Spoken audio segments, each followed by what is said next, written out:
이 계획하는 사람들 중에서는 TV 스타가 몇 명 있거든요.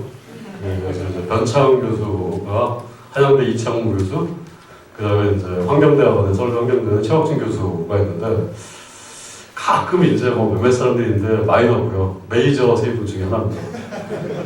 그래가지고 이제 변창 교수님이 가서 하면 항상 이제 뭔지 모르지만 좀 진보적인 시각을, 그래서 이제 변창 교수님의 이제 그 미래 전망에 대한 뭐 아주 그 진보적인 시각에서 좀 행정에 대한 기존 정책에 대한 많은 비판을 기대를 하고 있습니다. 그다음에 이제 이용우 박사님 국회연구원의 국토미래연구센터장님으로 계시는데 참 모시기 드문 분이에요. 그러니까 저희가 이제 미래 연구를 할 때 이제 굉장히 많은 연구를 3년 동안 국토 비전에 대한 연구를 하셨어요. 그래서 원래는 제가 이용우 박사님이 오늘 발표를 맡아주셨으면 했는데 네, 토론을 오셨습니다. 그래서 제가 볼 때는 토론 시간을 갖다가 좀 이용우 박사님 많이 드리면 좀 오늘 영양가 있는 발제가 될 거라고 생각합니다. 그래서 시간이 많지 않아가지고 그냥 1발표서부터 이제 시작을 하겠습니다. 그러면 1발표자 정석 교수님 큰 박수로 환영해 주시기 바랍니다.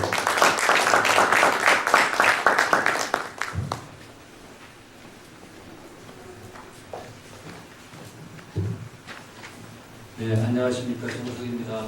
1994년 2월에 수정개발연구원에 들어와서 2007년 2월까지 있었습니다. 그러니까 13년 한 달 연구원에서 행복하게 생활했었습니다. 아마 오후가 되면 아마 그 20년 기념 책자를 나눠드릴 거예요. 그 책자에 글을 하나 썼는데 나의 첫사랑 시정전이 이제 제목입니다.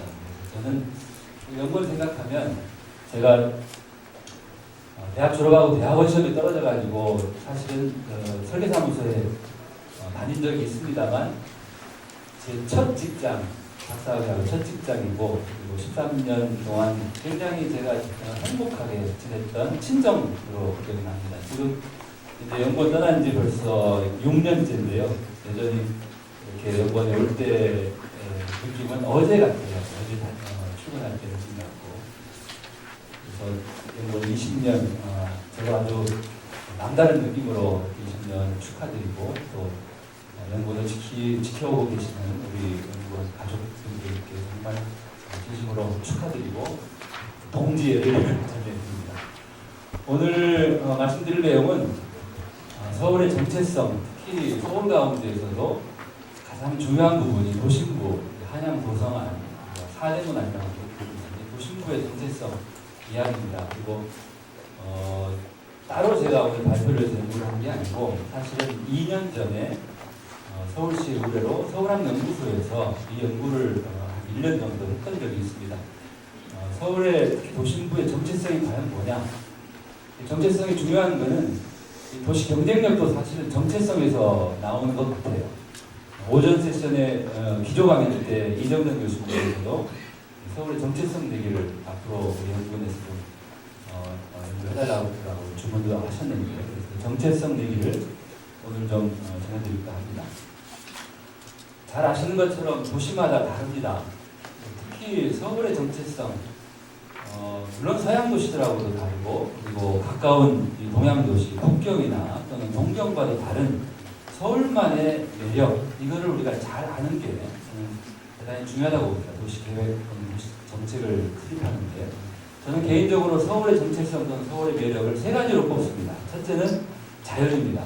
이 사진에서 보시는 것처럼 서울은 대단히 산이 많은 도시입니다. 뉴욕에 또는 런던에 파리에 산이 없죠. 북경도 이 도시 중심부에는 산이 없습니다. 동경도 마찬가지죠. 그렇지만 서울은 산으로 둘러싸여 있고 또 도시 한가운데에도 아주 높은 산이 있는 말하자면 산도, 이 산이라고 하는 것은 서울의 대단히 중요한 이 정체성의 요소이고 또 한강이 있고 여러 지천들이 있고 또 언덕들이 있습니다. 강남의 평지가 아니죠. 강남도 엄청난 이 구름의 도시입니다. 이런 자연이야말로 서울의 정체성의 요소, 서울의 보물, 서울의 매력 첫째일 것 같고 두 번째 정체성은 저는 오랜 역사에서 우리가 간직하고 있는 역사 문화적인 자산들, 비단 문화재뿐만이 아니라 오래된 골목길도 대단히 중요한 거라고 봅니다. 세 번째 정체성을 저는 서울이라고 하는 도시를 만든 우리 조상들의 생각, 구체에 표현하자면 도시계획 철학, 도시 설계의 어떤 독특한 생각, 마음 이런 거라고 봅니다. 그러면서 보시는 게 이 조선왕조 수도 서울이 정해진 다음에 우리 조상 계획가들이, 우리 선배 계획가들이 계획한 서울의 모습, 신도시 서울을 이렇게 만들었죠. 이 도성의 경계 자체가 삐뚤빼뚤합니다.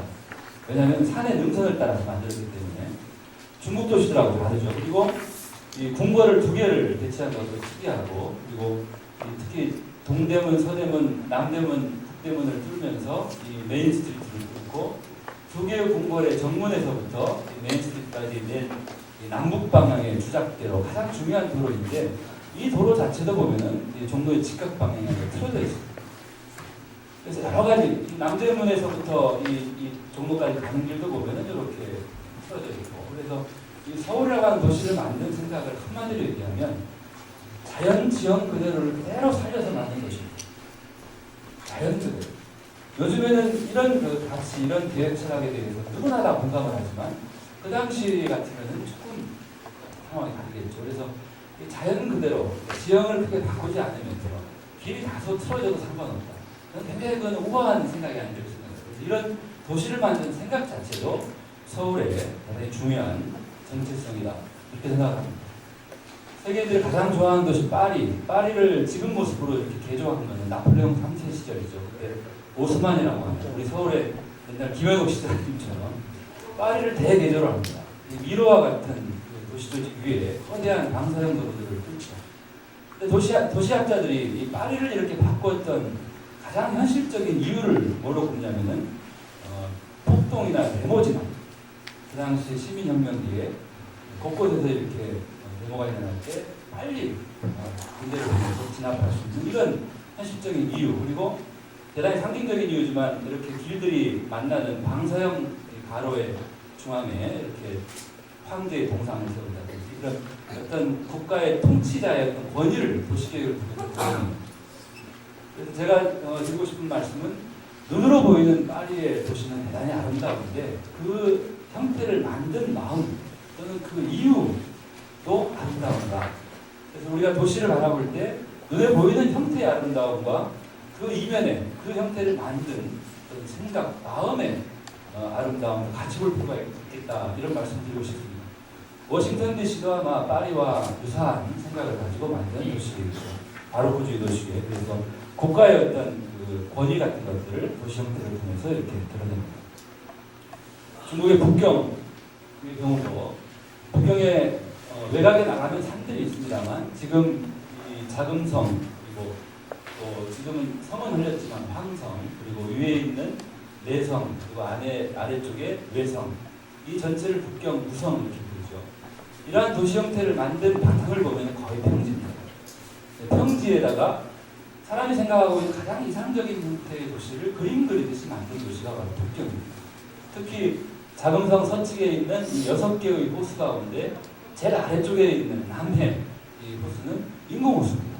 청대 때 땅을 파가지고 호수를 만든 거예요. 그러니까 이를테면 호수까지도 만들고, 또 뭐 전에 오는 얘기로